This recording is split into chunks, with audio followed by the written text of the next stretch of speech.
الحمد لله رب العالمين والصلاة والسلام على سيد الأنبياء والمرسلين أما بعد فأعوذ بالله من الشيطان الرجيم بسم الله الرحمن الرحيم الصلاة والسلام عليك يا رسول الله وعلى آلك وأصحابك يا حبيب الله الصلاة والسلام عليك يا نبي الله وعلى آلك وأصحابك يا نور الله نويت سنة الاعتكاف.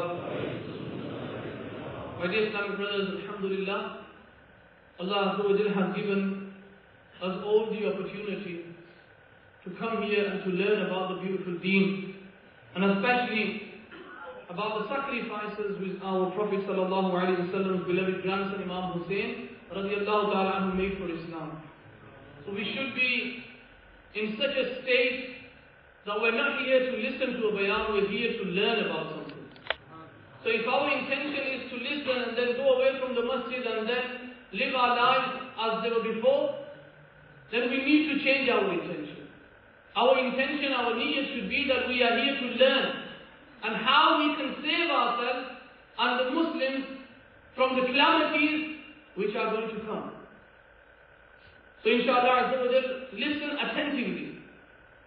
Don't look around. Pay full attention to the bayan. Inshallah, Allah Ta'ala will shower His blessings upon us. And alhamdulillah, whenever we come to the ijtima, and you are blessed to come inside the masjid, the house of Allah, make it your intention to recite the i'tikaf intention, which is nawaitu sunnat al-i'tikaf. Inshallah, the blessing will be that as long as we shall remain inside this masjid, Allah Azza wa Jal will reward us for free. So inshallah Azza wa Jal, let's recite it so that inshallah Azza wa Jal we can get the blessings whenever we come inside the masjid. Nawaitu sunnat al-i'tikaf. اللهم صل على سيدنا ومولانا محمد وعلى آل سيدنا ومولانا محمد كما تحب وترضى له. Whoever reads this Durood Sharif which I've just read once, 70 angels will write good deeds for him for 1,000 days.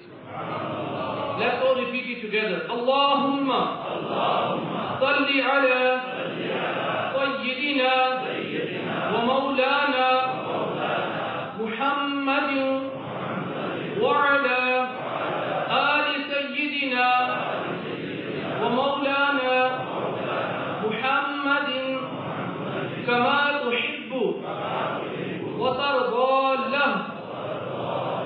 اللهم صل على سيدنا ومولانا محمد وعلى آله وسلم.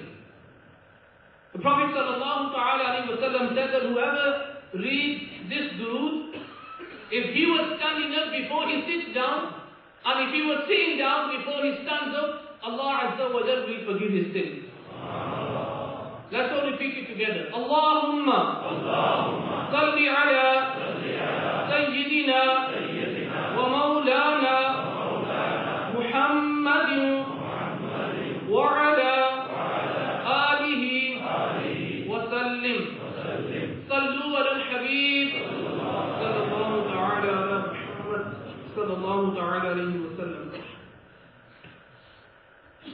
Sayyidina Abdul Rahman bin Abdullah Khuzai rahmatullahi ta'ala alayhi states, once Sayyidina Dhul Qarnayn radiyallahu ta'ala anhu went to a tribe of people who had no worldly possessions.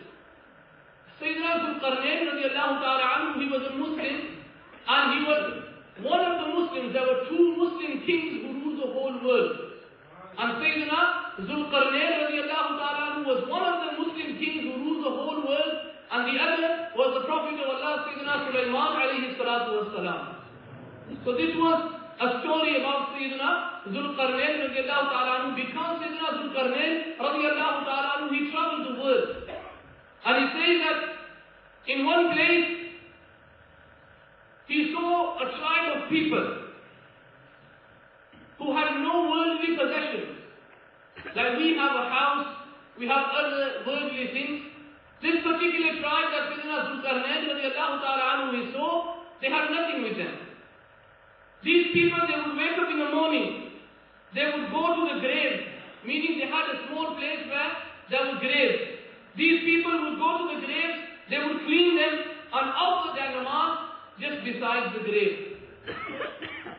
This was their daily routine.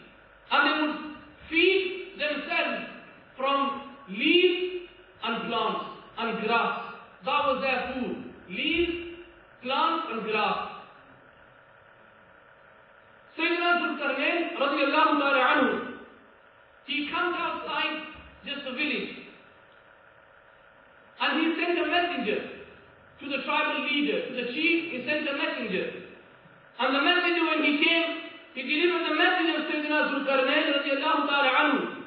And the tribal chief, he replied, I have no need to meet him. I don't need anything from him. So Sayyidina Zulkarnain radiallahu ta'ala anhu, he wanted to meet the tribal chief. And the chief, he says that I don't need to meet him because I don't want anything from him. The messenger, he went back to Sayyidina Zulkarnain radiallahu ta'ala anhu, and he told him what the tribal chief said. So Sayyidina Zulkarnain radiallahu ta'ala anhu, he stood up and he went to the tribal chief himself. When he met with the tribal chief, he said to him, I invited you to come and meet me, but you refused my invitation, therefore I have come to you. And the chief, he said, O king, if I had a need, I would come to you. But at this moment of time, I have no need from you. Sayyidina Zulkarnain radiallahu ta'ala anhu, he said, I can see that you are living in a very poor state. I have never ever met with people like this before. You have no worldly possessions. And why do you people not have gold and silver that you can take advantage? And the tribal chief, he replied, we hate this worldly possession because people fall into their trap and desire for more. Because we don't want these gold and silver and anything, we don't want these, because if we have them, we will desire for more. And that is according to the hadith of the Prophet ﷺ, which says that if Ibn Adam, if he had mountains of gold, the mahdoom of the hadith, if he had 2 mountains of gold, he would desire for the third one. So therefore, a person, a human, can never ever be full. He wants more and more and more. And the tribal chief, he says that we don't want this worldly world because we will fall into the same trap and we will desire for more. And the chief, Sayyidina Zulkarnain radiallahu ta'ala anhu, he said to him, what is the reason? Why do you go to the graves in the morning, you clean them, and then you offer your namaz just beside them? Why do you do that for? And the chief, he replied, we look at these graves and learn many lessons from them. By looking at the graves, we do not fall into the trap of false hopes and desires. Sayyidina Zulkarnain radiallahu ta'ala anhu, he then said, why do you eat grass and leaves? And you don't have any animals. Why do you have animals so that you can slaughter some of them and eat the meat and then feed some of them so that you can drink the milk? And the tribal chief, he replied, we do not wish to make our stomachs as their graves. We found this grass and therefore made it as our food. This food is enough for us. The taste of delicious food is only in the mouth, and once it is swallowed, it has no taste. Then the chief, he took out a skull from one of the graves. And he said to Sayyidina Zulkarnain radiallahu ta'ala anhu, do you know who this person was? The chief, Sayyidina Zulkarnain radiallahu ta'ala anhu, replied, who was he? And the chief, he said, he was one of the greatest kings who lived in this world. Allah Azza wa Jal gave him power and made him a ruler over the people. But he did injustice on the people.